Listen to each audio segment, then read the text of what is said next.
إن أردتم أن تكونوا شامة بين الورى فاقتفوا آثار جيل للمعاني سطرا جيل زيد وأسيد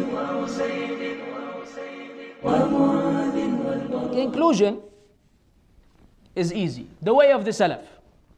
The conclusion is the way of the salaf. Look, ya Habibi. The Prophet ﷺ said that this ummah will divide into 73 sects, all of which will enter the fire except one. Tayyib, which one is it? The one upon the way of the Prophet ﷺ and the Sahaba. Let's simplify things. You have 73 doors. You go into a big hall which has 73 doors, and each one, as in other hadith, خط لنا رسول الله صلى الله عليه وسلم خطا صح. The Prophet ﷺ drew a line and he said, هذا صراط الله مستقيما. This is the path of Allah which is straight. وخط خطوطا عن يمينه وعن شماله. Then he put lines on the right and the left. وقال هذه سبل. These are other paths.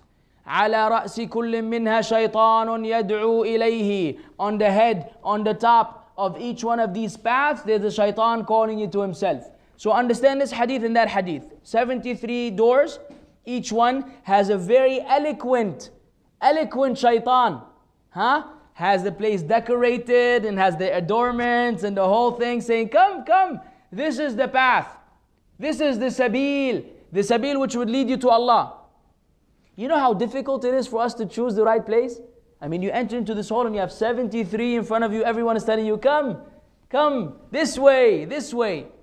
But there's only one. Out of 73, there's only one that will actually take you to the straight path. And all the other ones will take you to Jahannam.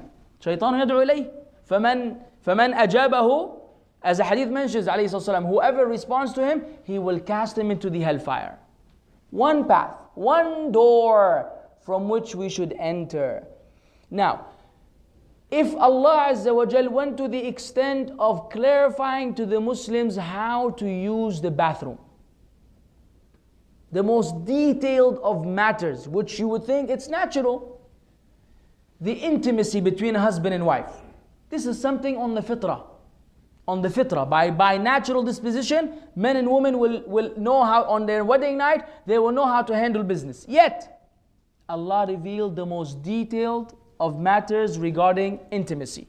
What is okay, what is not, all kinds of details. Matters of bathroom, revealed in detail. Matters of eating and drinking, revealed in detail. Visitation, revealed in detail. Do you think Allah Azza wa Jalla will mention all this and leave the path, the ultimate truth which will lead us to the straight path? La wallah. Allah who clarified the minute, the tiny little details, will surely clarify the major important thing, which is the hadith of the Prophet ﷺ and the ayah in the Quran, that we must follow Islam according to the understanding of the early generations. Why? Because you saw and you heard tonight what contradicts what they had.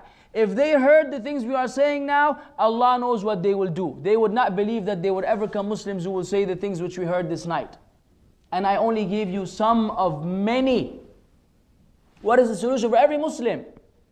Stop and realize how critical it is for you to make that decision.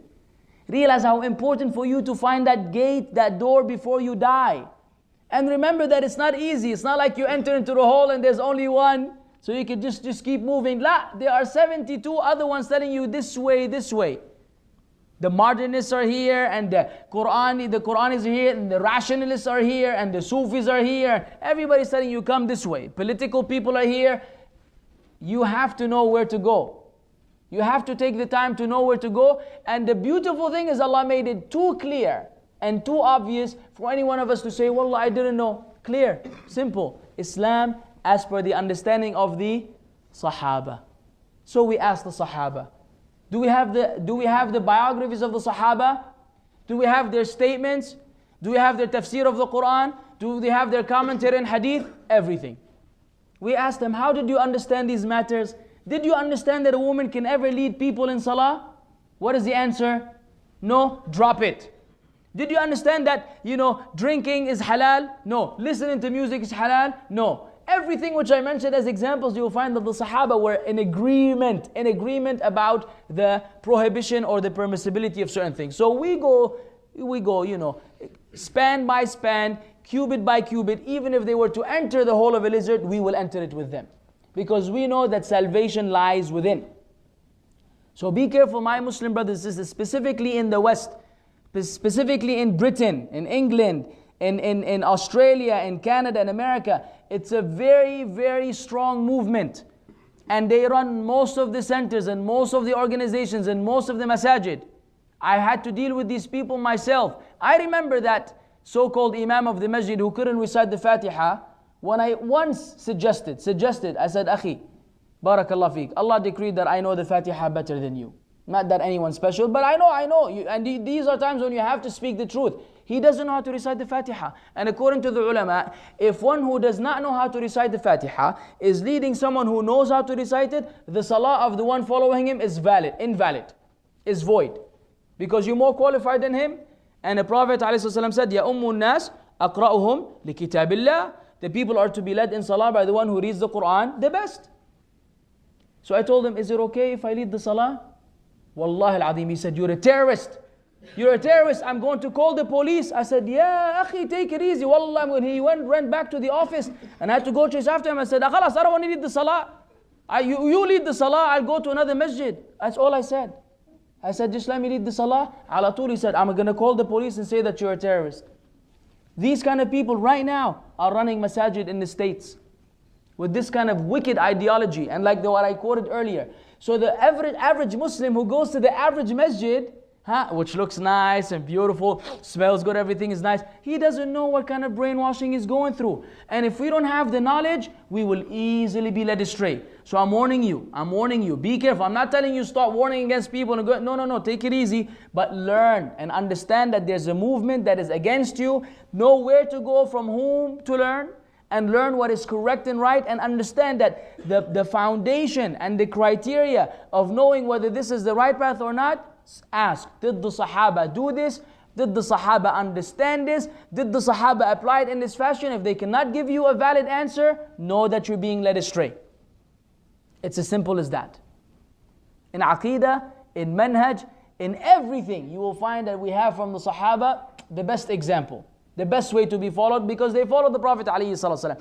And in the areas where they had flexibility, we have flexibility. Sah? In the areas where there was flexibility, we follow the way in the flexibility. So we say some ulama allow it, some ulama don't. Some ulama say this halal, some haram. Where they had differing, we also have the same differing. We're not saying rigid and have no other opinion. No, we understand there are multiple opinions. Some say the one who prays is a kafir, some say that he is not. So we accept both opinions because our salaf had both opinions. So we also follow their flexibility. Not like we're blind followers of anyone. We follow their flexibility. But what is the ultimate solution? Following their way. So ask Allah Azza wa Jal to enable us to be among those who follow their path, and to cause us to die in this fashion, struggling for His deen and striving and being adherent to the way Allah Azza wa Jal revealed Islam, not any other mode of Islam which the people have invented. وآخر دعوانا الحمد لله رب العالمين وصلى الله وسلم على نبينا محمد. والسابقون الأولون من المهاجرين والأنصار والذين اتبعوهم بإحسان رضي الله عنهم